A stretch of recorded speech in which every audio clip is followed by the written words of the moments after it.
things that most concerned me about Donald Trump's return to power was his plans for mass deportations. Before he took office, a lot of the discourse focused on the economic impact of mass deportations. And while that is relevant politically, I don't think it should be the focus. At the heart of Trump's mass deportations are human rights violations. Donald Trump's border czar, Tom Homan, has made it clear that he is heartless and determined to carry out Trump's racist deportations as quickly as possible. I'll never forget when he was asked on 60 Minutes what he plans to do with families of mixed status, how he would avoid separating families so as to not deport a member of the family and leave the rest of the family here. And he said it was simple. You deport everyone together. That, combined with Donald Trump's attack on birthright citizenship, well, it only took 4 days of Donald Trump as president before Immigration and Customs Enforcement, ICE, conducted a raid and detained undocumented people and citizens without a warrant. Let's read from this press release from the mayor of Newark. Quote, today, U.S. Immigration and Customs Enforcement, ICE, agents raided a local establishment in the city of Newark, detaining undocumented residents as well as citizens without producing a warrant. One of the detainees is a U.S. military veteran who suffered the indignity of having the legitimacy of his military documentation questioned. The egregious act is in plain violation of the Fourth Amendment of the U.S. Constitution, which guarantees the right of the people to be secure in their persons, houses, papers, and effects against unreasonable searches and seizures. Newark will not stand by idly while people are being unlawfully terrorized. I will be holding a press conference in alliance with partners ready and willing to defend and protect civil and human rights. Details to come. And so, what will conservatives have to say about this? A U.S. military veteran was detained, his military documentation questioned, and they won't say a thing because they're falling in line behind Donald Trump. And there aren't enough details to confirm this, but what are the odds that this person is white? It's just not possible, right?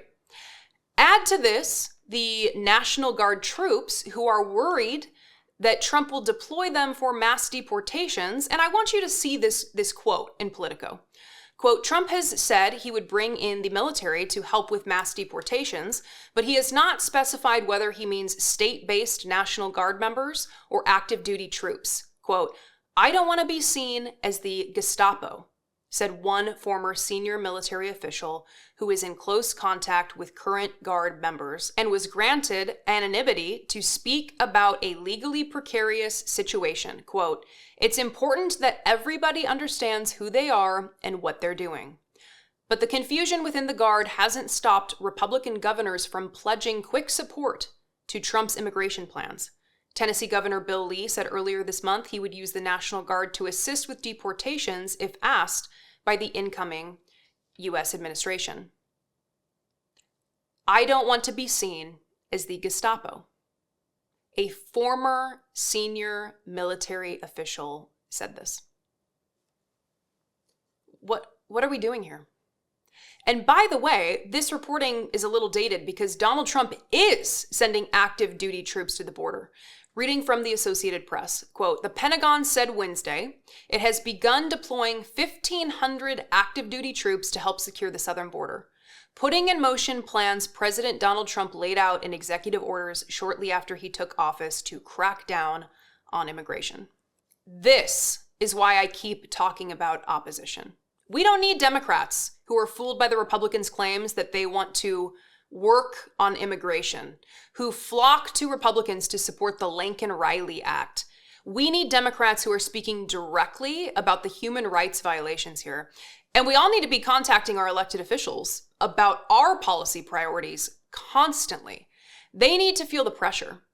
And I want to again leave resources for people as I did on the previous episode. So I'm going to put this up on the screen about knowing your rights should you come into contact with ICE. This is from the National Immigrant Center. Please take care of yourselves. Please take care of your neighbors. Please stay engaged because there is a lot on the line here. My name is Brittany Page from the Page Perspective on YouTube, and I'd love to have you join me over there. Many of us loved eating breakfast cereals as kids, but now that we're adults, you don't want all the sugar and the carbs, which is why I love our sponsor, Magic Spoon, the nostalgically delicious cereal that tastes just like your favorite sugary cereals from childhood, but without the sugar and packed with protein.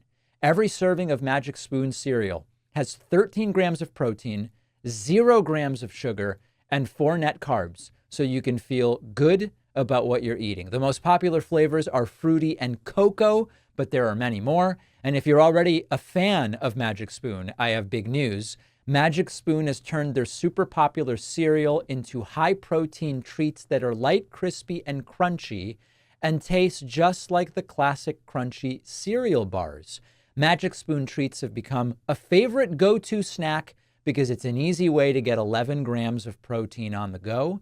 And for the first time ever, Magic Spoon treats are available in grocery stores with delicious flavors like marshmallow and chocolatey peanut butter. Get $5 off your next order at magicspoon.com/Pacman, or look for Magic Spoon in your nearest grocery store. The link is in the description.